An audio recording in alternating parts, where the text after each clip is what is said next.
Well, good evening. We are live and welcome to the show here. I'm your host, Noel Clubb, here in the Clubb Tracks TV show. And welcome to Spanking Sports World Network on Zingo TV channel 250.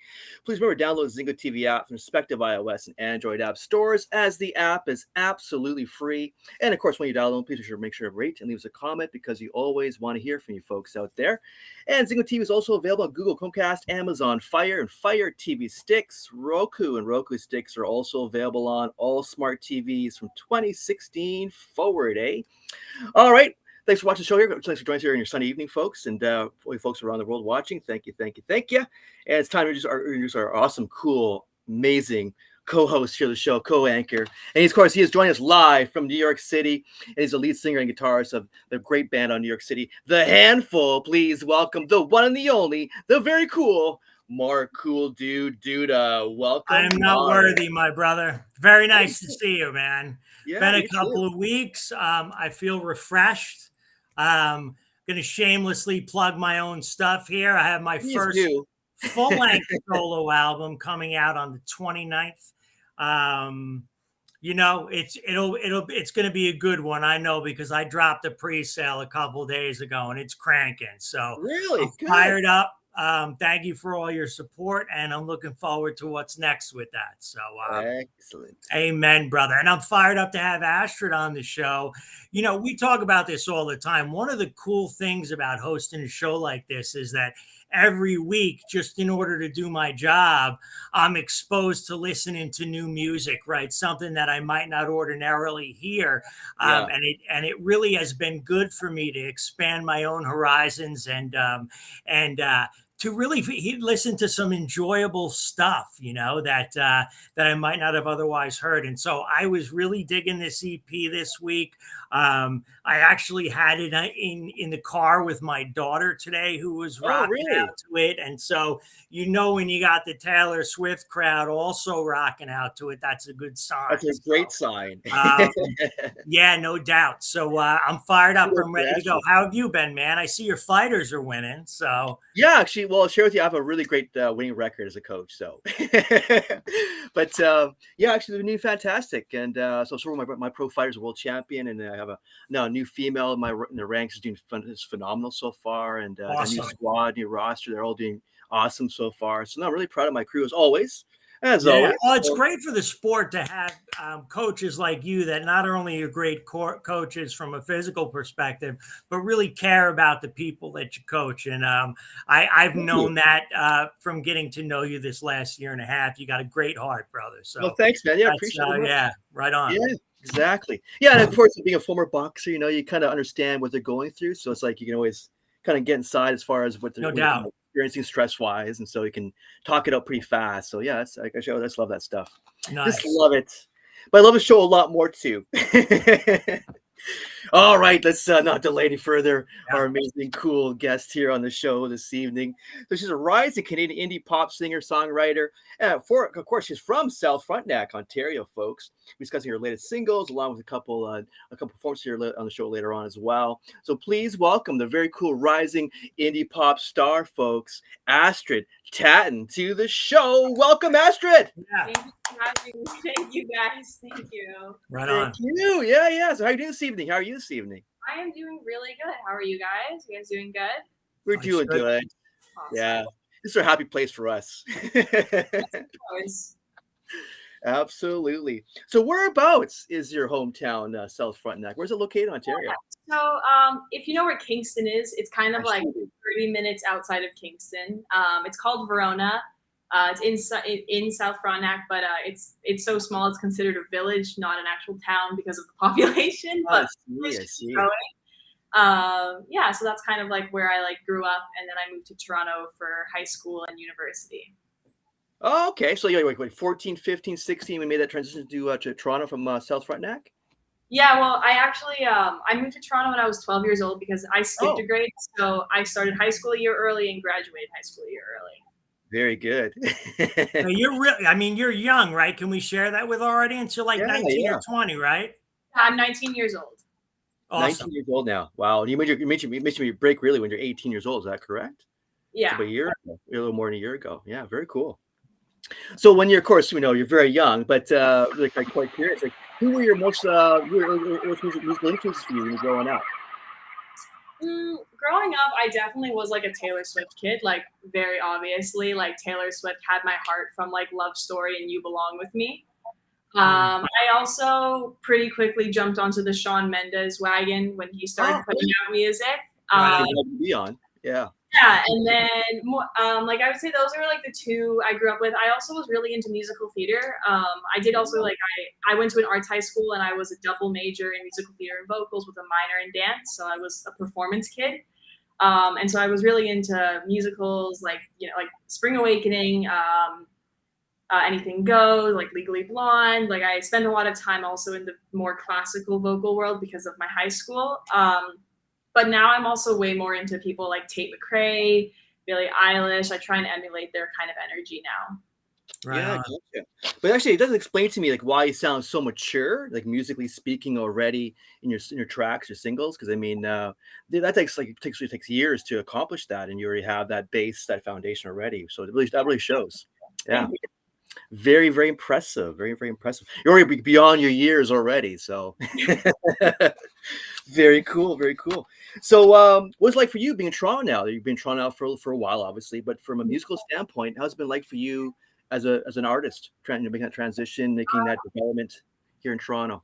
Yeah, it's been, I mean, I feel like everyone has a different perspective, especially because we were dealing with COVID for the past 2 years. So Yeah, no matter where you are, being in the music industry the past couple of years has been very different, not really depending on your location. hmm Um, but since things have opened up and people are back out and really craving that live music, it's been really nice to be getting a lot more opportunities for live music because at the end of the day, I've always said I'm a performer first and foremost. Okay. And so it's been hard, 2 years of doing Zoom performances. After a while, you crave that interaction with an audience. And just over 2 weeks ago, I actually performed a show at the Rec Room downtown Toronto. Like the 24th, right? Yeah, it very was. cool. Oh my God, it was insane. I haven't been on a stage in over almost 3 years, so it was a That's crazy fun. night for me. But it went really well, and it was so, so good to just see people's faces and get to like get in the crowd and interact with people and have people sharing the energy. Like at the end of the day, that's what I think music is. It's just sharing energy and emotion. It Uh, is. and so I would say that I've been really enjoying the Toronto music crowd, especially now that live music's coming back. I've noticed there's a lot of venues that are having a lot of really cool artists come in from the States or from Europe, Yeah. looking to Toronto, which has been really awesome. So yeah, I've been really happy being a part of the Toronto music community. Oh, You know, very I cool. Yeah. read a bunch about that show you did on the 24th. I think it's really cool. I mean, you're a vocal member and supporter of the LGBTQ crowd, and that was Pride Month, and there was a lot Yep. of buzz to it. And you kind of, not all artists sort of let that part of themselves out or step out in front Very of a true. community and really try and champion it the way you did. What was that like? Did you need motivation to do that, or was that just sort of something you couldn't help, and that's really part of what motivates you? Yeah, I mean, like I said, I've always been forward. I've always been very open with my following and my audience. I'm very much hard on your sleeve type of gal. And so I also grew up in a very supportive family. So coming out was never Right something on. that was a difficult experience for me, and I'm very grateful and thankful for that. And so I think sharing my story, which there wasn't really much to, as because it was a very open experience. I like told my parents, and they were like, "That's cool. Like, Yep. what do you want to do for dinner?" Like, it just like didn't. Totally. Yeah. Yeah. And Um, that's really the way it should be, right? It's the way it should be. exactly. So, being a part of Pride Month meant a lot to me because I just wanted a very safe space for people. Because I know that Pride Month is also really great, but it can also be really scary because during Pride there tends to be more violence towards people part of the LGBTQ Wow. community, unfortunately. So, I Yeah. really wanted to hold a safe space and a safe night where, yes, we're celebrating Pride, but it's not about standing up on stage and being like, "I'm gay" or "I'm pan." It's just about like, let's just love each other. Like, let's just love each other, Right on. songs, and have a good time. Yeah, right Amen. on. Yeah, exactly. And it's having the community behind you is, of course, a big part of that as well. So yeah, that's very, very good. So share us a bit about your songwriting process. How do you write songs? Being a solo artist and you're independent and so forth. How do you write songs? It's one of two ways. It's either like I get a melody and I'll be in the shower and I'll be like, I gotta go right now, and I will like sit down. 20 minutes later, I'll be like, I have a song. Or it's a song that'll take me like months of being like, oh, I like this chord and I like this line, but I hate the line after and I hate the chord after, and I keep having to revise. So I'm very like 0 or 100 when it comes to songwriting. It's either a very long, excruciating process, or it's just like it fits into place right away. Yeah, Um, and then like I've obviously, now that COVID's done, I've gotten the chance to work with a lot of different talented musicians and producers, which has also opened my eyes and challenged me as a singer-songwriter, because yeah, which is yeah, I important. think, yeah, it's important to look at things a different way, and they write and produce in ways I've never thought of looking at it, which opens the door for more things for me to do and learn. So I would say my songwriting right now has been mostly by myself and sort of like mulling over things. But now that, you know, you're allowed to be in groups of people and you can go to a studio and have a writing session, I'm definitely working to push myself to work with other people and challenge my way of songwriting to create better music. That's a great attitude to have, and that's big. Really. For Mark and I, we're actually big supporters of that mentality of stay out of the Absolutely. comfort zone, and that's really good. You're doing that. Yeah. It's funny that you talk about like singing in the shower, writing in the shower. A lot of people don't realize it's really that rhythmic nature of the water that kind of inspires us, even like somebody that's not a musician, like to sing in the shower, right? Yeah, Yeah. And sometimes you get that inspiration from things like that. Like I'll be in the city and sort of you feel that beat of the city sound, the traffic, the people, and everything else, and it has a rhythmic nature to it. And really anything can inspire you, right? Like you draw inspiration from some sort of interesting places people might not think of. yeah, I think I'm trying to think. I definitely have like, I used to take my dog to a dog park and I would like sit with my songwriting book. And Yeah. I've always been a really big people watcher. Like I'm Mhm. very Yeah. observant. When I'm in a Yeah, group me of too. people, I tend to be a little more quiet and I just watch everyone interact.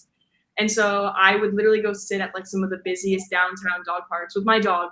My dog also hates dog parks. She does not want to go. You're there for you. One's out of there so fast.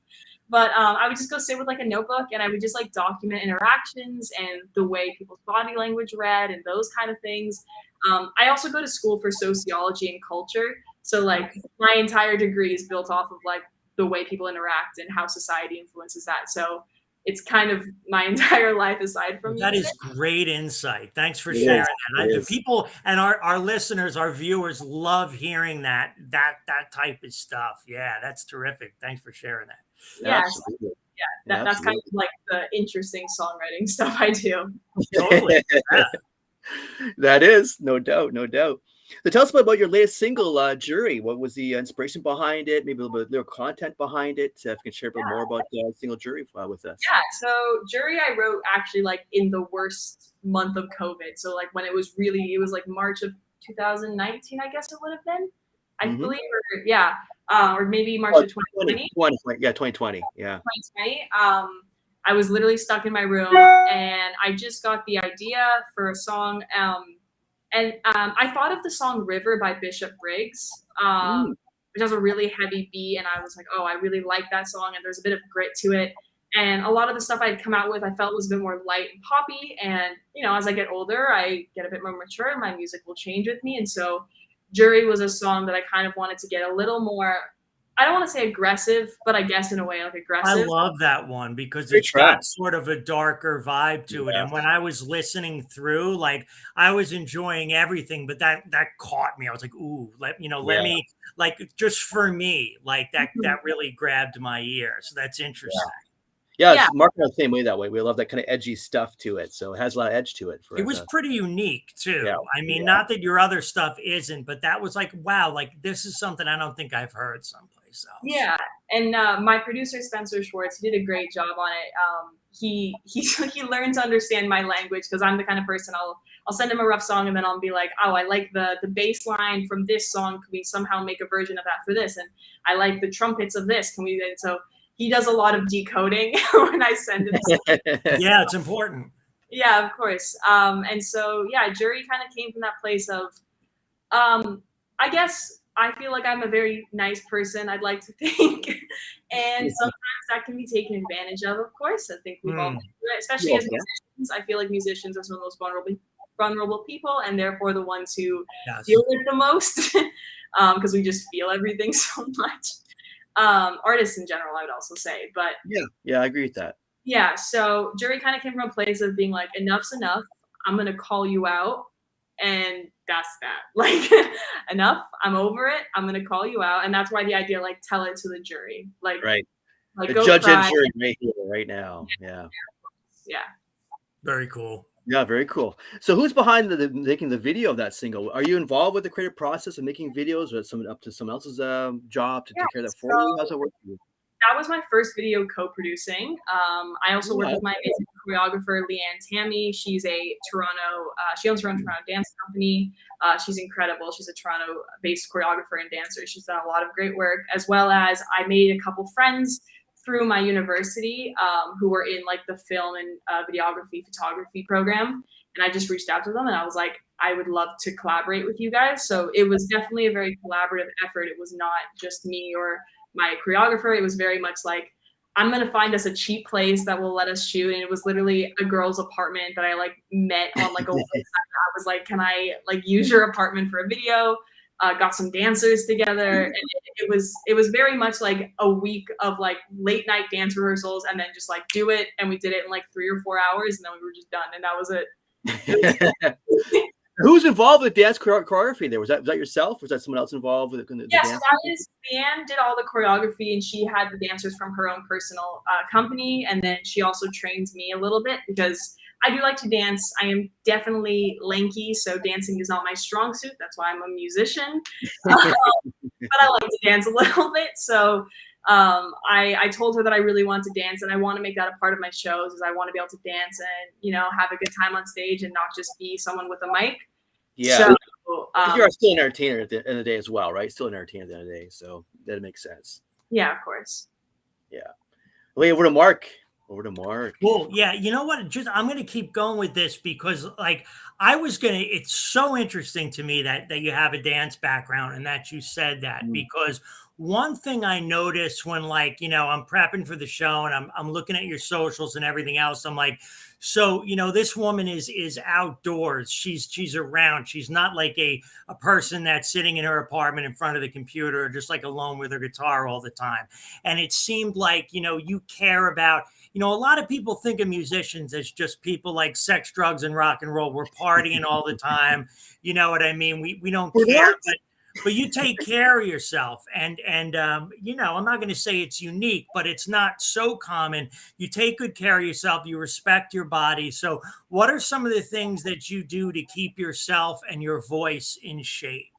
I would say something I'm still working on is keeping my voice in shape. So since coming out of high school, like throughout high school, I took private vocal lessons, as well as being in an arts high school meant literally half of my course load was singing and vocal exercises. So when I first came out of high school, I definitely let my voice down a bit because I just wasn't in that like 5 days a week extensive training for like preparing for shows.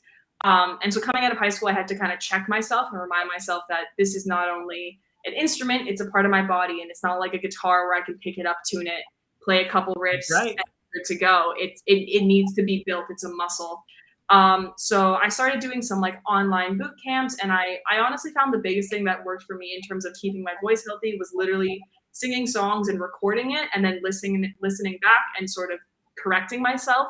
Yes. Or watching myself in a mirror, because a lot of it for me is like I struggle a lot with like tension in my voice and like my mouth and tongue placement and like my resonance.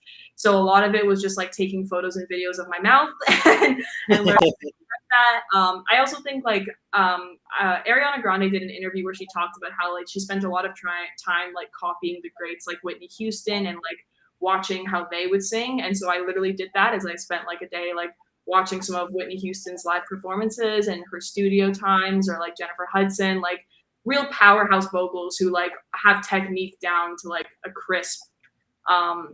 So that's kind of like how I keep my voice in check as much as I can. Sometimes I'm a little lazy, so I just do some lip trills and call it a day.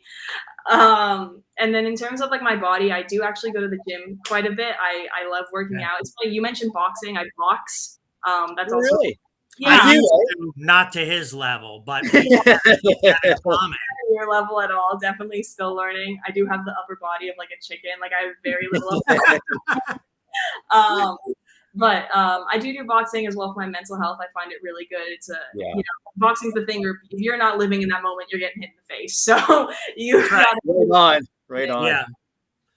Agreed. Yeah, that's cool. I always played, like I played baseball through college, and it isn't the most physical sport, but again, it's a thinking sport. It's a game of finesse. It's a game of technique, and it's a game where you have to be properly trained. So there's always a lot of synergy that I don't think people get between sort of athletics and music, and also the notion of being part of a band or part of a team. That dynamic is pretty much the same, you know? Yeah.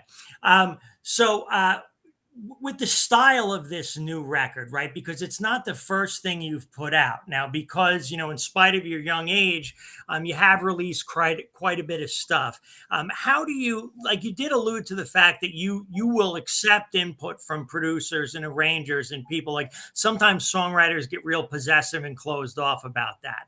But I'm wondering, like, how has your sound evolved over the years? And are you like, do you have a destination in mind? Is every album a different experience for you? Talk about your sound and how it's changed and where it's going. Yeah, so like I think right off the bat, if you listen to my very early songs like Love It All, Broken Goodbyes, Honey, there's a level of innocence in my voice. Like I have a pretty deep voice for a female, so you can hear that in those my voice is actually a bit higher than it is now. So there's a level of innocence in the lyrical content. It's very, I'm in high school and oh my god, like it has like that kind of vibe to it, and I'm not that girl anymore. And so I don't know if I have a destination in mind for music. I think it'll always change. I don't think it'll ever go stagnant. I think every year I put out a new song, the next year I'm going to be like, oh, I don't relate to that person that much anymore. Which is why I find it really important to kind of constantly be pushing myself and writing new music, because I think that I'm still changing. Like you guys said, I'm young. I'm at the biggest point of growth in my life, and nothing is going to stay the same for me for very long right now. And even the music I'm working on now, I'm super excited to put it out, because I feel like I need people to see who I am now, not who I was during COVID. Because she didn't get the house. So she doesn't have a lot of opinion about the world like I do now, kind of. Yeah. How'd you deal with COVID, incidentally? I mean, I know that it was tough for artists. I know how I dealt with it. How did you handle that, and how did you stay artistically fulfilled during that time? Yeah, I think at first I found it really easy, because it was just like, oh, perfect. I sit in my room with my guitar all day and I get to play around on GarageBand, and this is great for a few weeks. And then after a while, I was like, I have nothing to write about because I'm not experiencing anything. Right. I get it. So it started off super like, oh, this is great. This is easy. This is like, I'm a bit of an introverted person. This is perfect. I just stay in my room with my guitar. And then very quickly I was like, okay, I'm over it. Go out. I need to do something. Yeah. So I definitely got through it. We all did. We all tried our best. To say it was the smoothest sailing would definitely be a lie. But I came out of it, and I will say that it definitely gave me a good, like, it was a bit of like a humbling experience in a way. Like it made me appreciate every day a bit more now, because I get to leave my apartment and I get to go experience it. I get to go perform in my room. So I definitely think it made me appreciate my life that I have now a lot more, and it made me soak, like let things soak and not just live in the fast lane constantly. Right on. And it's interesting how you mentioned, like, Noel asked you about your writing process, and you just mentioned like writing with your guitar. I mean, typically when I write, it's me and an acoustic guitar too. When your songs, right, get through that arranging process and the production process, particularly on this new record, right? It isn't like pure organic vocals and guitar. There's a lot going on there. There's a lot of different textures, synths, things like that. So where did that come from? Are those arrangements that you wrote it on the acoustic, but you really heard those things in your head? Was that something that you just sort of opened up yourself to your producer for? I'm just interested in how those songs evolved from when you put pen to paper to what we're hearing. Yeah, so I will say my producer had a lot to do with that, and I'm really grateful for that because there was a period of time where I could not connect the songwriting to the production. I had no idea how people could take an acoustic song and then make it like a Billie Eilish, I didn't understand how they could imagine the bass line and the synths and the beats. I could not figure it out. And so I was very much like at my producer, like, please help me, like, please. And so I've also always looked up to like Dua Lipa. I think she's incredible. She has a lower voice and she's a pop star, so that's my homegirl. Right on. And so I love her music, and if you listen to a lot of her studio sessions, it's very similar. It's very like piano based, and then her producers make some fun like disco inspired tracks. And so I kind of told my producer, like, I want to be able to do that with my songs. And a lot of my songs have sadder lyrics. So I want them to still be kind of like a fun pop vibe. But like, if you listen to the lyrics, you're like, oh, but you're kind of like dancing to it a little bit. Like, you know, and it was a lot of experience. Yeah.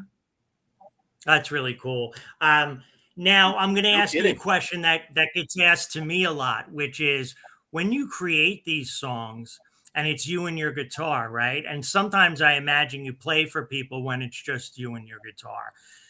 Is there any desire to either make alternate versions of songs or write songs to do like an acoustic album at one point to be like, this is just me? Have you thought about that? Yeah, like it's actually something the band who just played at the Rec Room show with me and my music director, Michael Henley, he kind of brought the idea me that we could do like a band stripped album, incredible arrangements of the songs for that show. And I was like, I've never thought of the songs this way, but I really like them. And I think they're new and reimagined. And so I think it is something we're looking into doing to sort of create like an Astrid 2.0 of her like most recent. I would encourage that. I could totally hear it, you know. And I think it's, you know, because it's really like a good song. I always feel like a good song could take on lots of different arrangements, right? And the best songs certainly can. There's songs that could take on different sounds, and there are songs that all kinds of people from all different walks of life can kind of picture themselves in, right? Those are the great ones. So I think you're really getting there on this stuff. Noel, I'm hogging the guest. It's okay, man. It's so good. It's so good. So good. I could talk to Astrid all night. I'm digging it. Yeah. No, great questions or great points as well. I think it's time for a performance, don't you think? Don't you think? Yeah, for sure. Yeah, bring it on. A little segue, because speaking of arrangements, I'm going to play a little version of Comfort, which was the one that was written in my room. So if you know Comfort, it's like a kind of a really big pop dance tune. We even did like a dance video to it. This version is not that. This is very like sad girl hours because I was sad. But yeah, so I hope you guys like it. This is Comfort. All right. Here we go. Comfort by Astrid Tanton here on this show.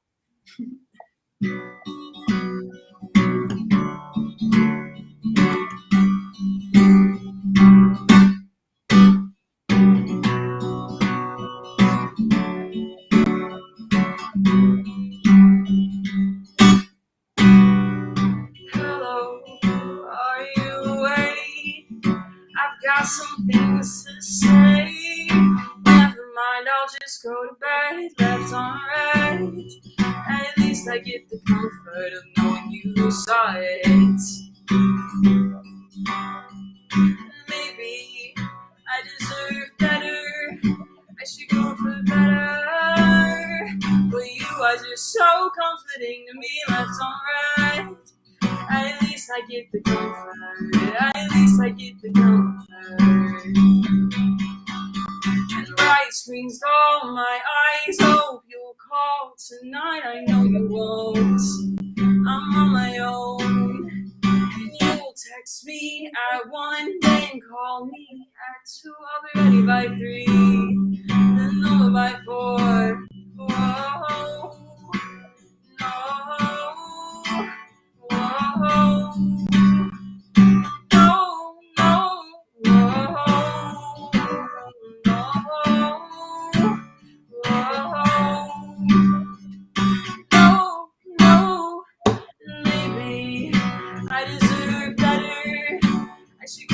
better.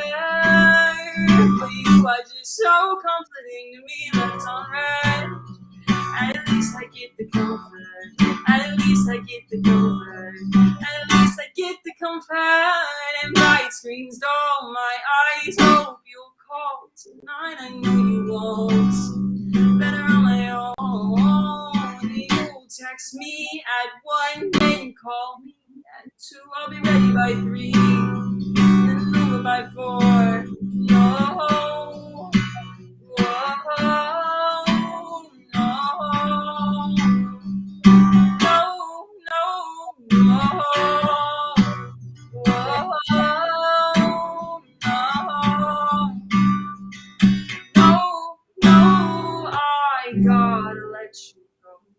It's time to let you go. I can't answer the phone. I gotta let you go. It's time to let you go. I can't answer the phone. And bright screens don't dull my eyes. Please don't call tonight. Can you bring me the plug? Better on my own. Yeah, you will text me at 1, then call me at 2. I'll be ready by 3. I'm coming over by 4.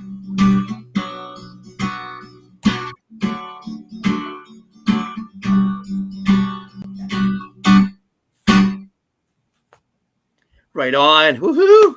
Very good. That was awesome. Thank you. Very good.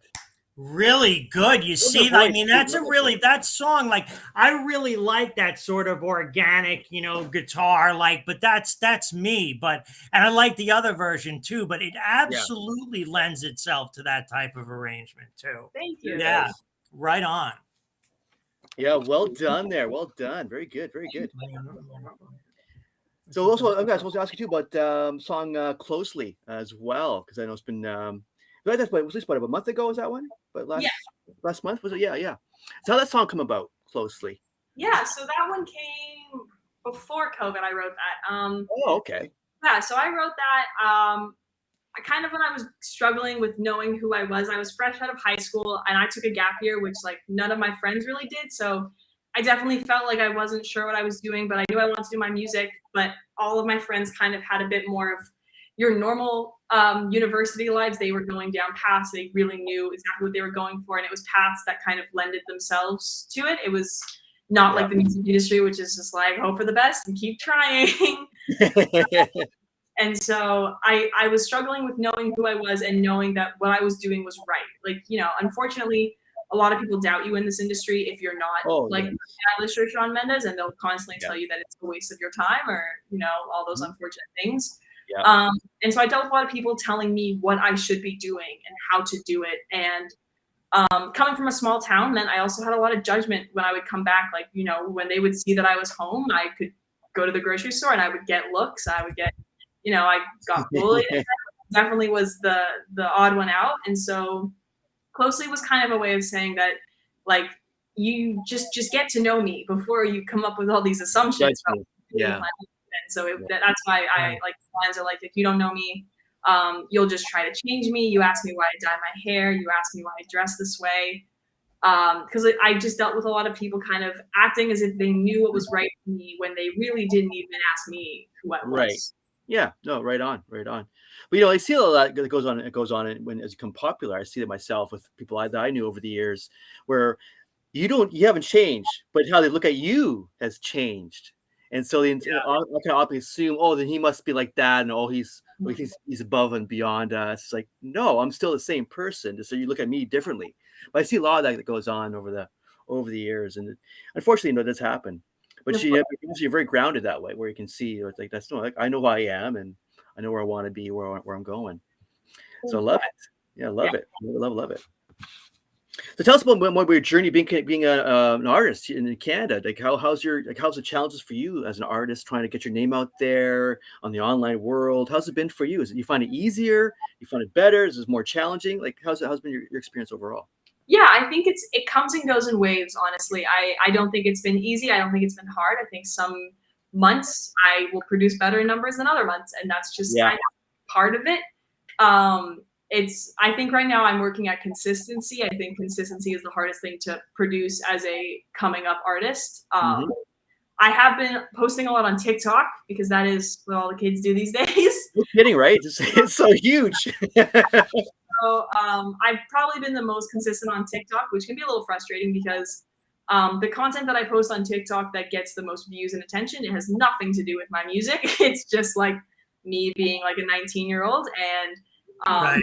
you have to sometimes, those are some of the harder pills to swallow, I think, as a starting out artist, is you kind of have to grab people's attention with something that isn't maybe your music at first, and then be like, by the way, I do this. Like, look over here.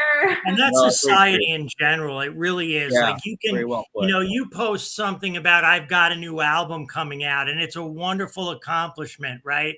And X number of people will like it. And somebody posts a picture of a sandwich and it gets 1,000,000 times more likes, right? Because everybody can have the sandwich. Anybody can do that. So and there's a lot of even like not active, but sort of passive haterade that goes on where, maybe people don't acknowledge what you're doing because it's beyond their reach. So I would never read too much into that. And you seem like you're at a level of maturity where you very mature for your age. Very mature for your age. Beyond your years, really. Thank you.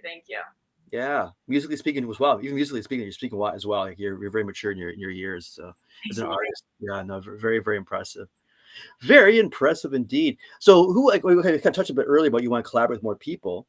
Is there a certain people or folks or names out there you would love to collaborate in Canada or outside of Canada, musically speaking? Yeah, I mean, like Shoot for the Moon, Land Among the Stars. Like I would jump at the opportunity to collaborate with someone like Tate McRae.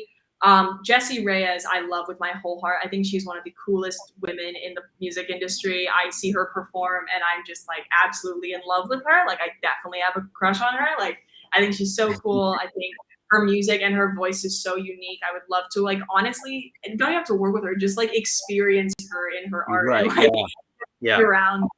I would love to work with, I like artists like Khalid. I think is also really talented, has a super cool way. Oh, he's a big artist that I'm working towards, but I kind of like to collaborate with artists who aren't exactly like my style. So I don't know if I would say I would like to collaborate with Shawn Mendes. I think he's great. And if he wants to meet me, he can find me on Instagram.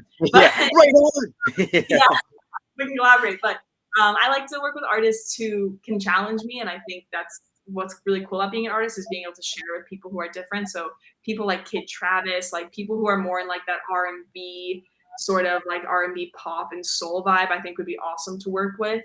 Yeah, I can hear you. You've got a voice for it too. Yeah. Thank you. But I think it's so cool that you're okay to be vulnerable, in these different situations you're kind of find yourself into when you're at this age. Just again, this is very mature to kind of allow yourself to be that kind of vulnerable and to actually look for those kind of situations to be kind of comfortable, to expand yourself further. I think that's fantastic. It's really the right attitude to become, in my opinion, a rising star in this case, especially. For sure. Very, yeah.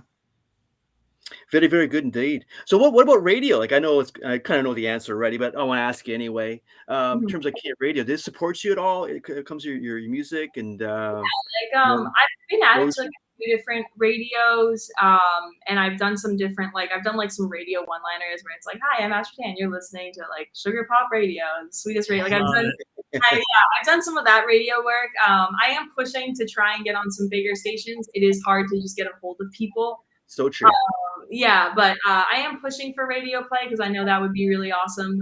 And you just keep emailing, you just keep calling, you just keep keep doing that grind. Yeah, college radio is important too. Don't sleep on college radio. Yeah, we've been doing a lot of work with them, especially because I am in university. So I've been trying to connect with my school for doing some kind of promotional work and things like that. So just keep opening doors, Yeah. Because I mean, your sound is so well.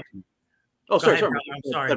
Go ahead, Mark. It's okay. No, it's something I wanted to ask you about. You're at Ryerson. I know my own university experience was transformative for me. Like I went to NYU, and just being, in the village and immersed in the culture and the music that was there changed me forever, you know? And I was wondering like what your university experience has been like. Has it changed you? Are you shaking things up and changing things? Talk to us about Ryerson and what's going on there. Yeah, well, Ryerson is also called TMU now, Toronto Metropolitan University, which is kind of crazy. You had a whole university change while I'm there. But it's you. I knew it. Yes, you. All you. But my first year and a half of university was online because of little COVID. Exactly. Yeah. First year and a half, I didn't meet anyone. I just went on to Zoom classes, submitted online assignments, and called it a day. And then my second semester last year, I got to go in person. Everything was still pretty nerve-wracking because you had first years and second years who had never been on campus. We didn't know where anything was. We had no idea. It was January. It was freezing cold. No one was in the mood to talk to each other. Like, Right. Yeah. And so it was definitely really nerve-wracking. And the first couple of weeks, I definitely struggled. Like, I felt like online school, I had that in the bag. I was easy. I was like, oh, it's easy. My assignments easy, everything easy. And then I went to in-person and I was like, uh-oh, I'm not ready. Here comes stress. Oh no. Yeah, and, you're in a classroom, everyone's wearing masks. No one, it's at an 8 a.m. lecture. No one wants to say hi to you. So you're just kind of sitting there like trying to take notes while some prof is like skipping through slides. There's a song in there somewhere. Yeah, there is. So yeah, like I would definitely say it was nerve-wracking. And then I started meeting people, and I've met some really awesome, great people who I'm so happy to have met because I finally have like a bit of a community and some people that I'm like very close with and hold dearly. So the first few weeks definitely were a struggle, and I definitely called my mom crying a few times and was like, I can't do this. I don't like this. Yeah. No, it happens.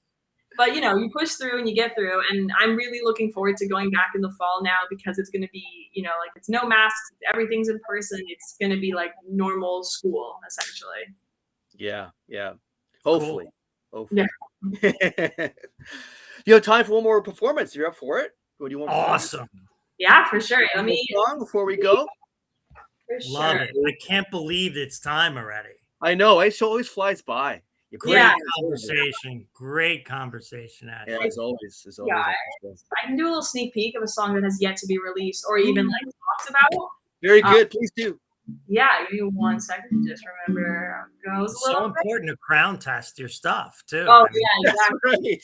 Exactly. That's right. This is a good show for crowd testing, by the way.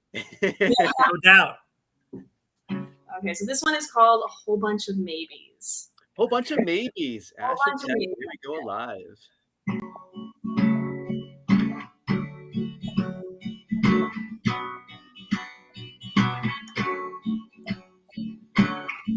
Maybe it's my fault. Maybe I've grown out of touch. Or maybe you were just wrong. And I finally woken up. Maybe you are my everything. Maybe you really tried your best. But truthfully, you just left me helpless. And I spent so many days wondering where I went wrong. What I could have done to make you stay. My friends got so worried, everything got blurry, and I fell apart on a whole bunch of maybes.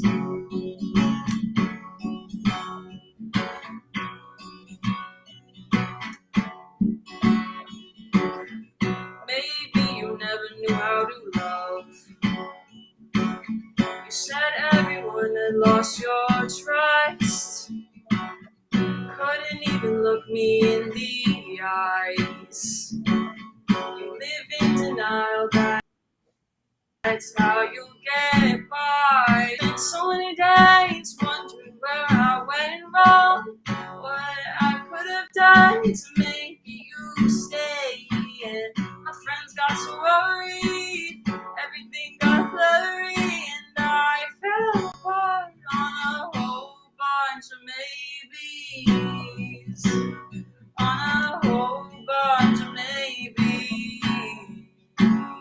on a whole bunch of maybes. And on a whole bunch of maybes. And I spent so many days wondering what I could have done, what I should have done to make you stay. And my friends got so worried, and everything got blurry, and I fell apart on a whole bunch of maybes. Yeah, Very good, very good. that's a beautiful song. Well done, yeah. And I can relate to your lyrics very well. Just like a whole bunch of maybes, but well done. Great song. Thank you. Thanks for the yeah, Great, thanks for putting it on as wonderful the song. debut. Ooh, very cool, very The cool. crowd test was successful. It I passed love the test. doing that. So do you do that too? Like you go out and when you perform, sometimes you slip a new one or two in there to see how folks. Great way to get feedback. Oh, Yeah, sure. if I can see the vibes are good, I'll be like, let me just try this out. Yeah, No exactly. doubt. Being here in the moment. Yeah, right on, right on. So before we go, where can people find out more about you on social media? It's Astrid Tanton across every platform possible. All right, very good. Yeah, get the message out there. Yeah. Get the word out there. Right on, right on. Well, hey, thanks for joining us here today. This is a great show and great interview with you. It's a really Thank great. you guys so much for having me. You guys were great. Awesome. Yeah. Well, Awesome. thank you. Love having you on. You got to stay in touch. Tell us how you're Please stay in doing, touch. and we're behind you, no doubt.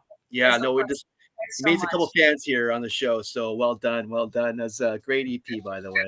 So folks, check her out, Astrid Tanton. Very good, very good. And of course, all your viewers out there in TV world, streaming world, please check out Zingo TV for all the news. Watch it, hear it, read it, download it, live it. Thank you, everyone. We'll again real soon. Take care. All the best. And thanks, Mark. And thanks, Astrid. Very Thank you. good. Awesome. Thanks, gang. Be Take good, guys. care.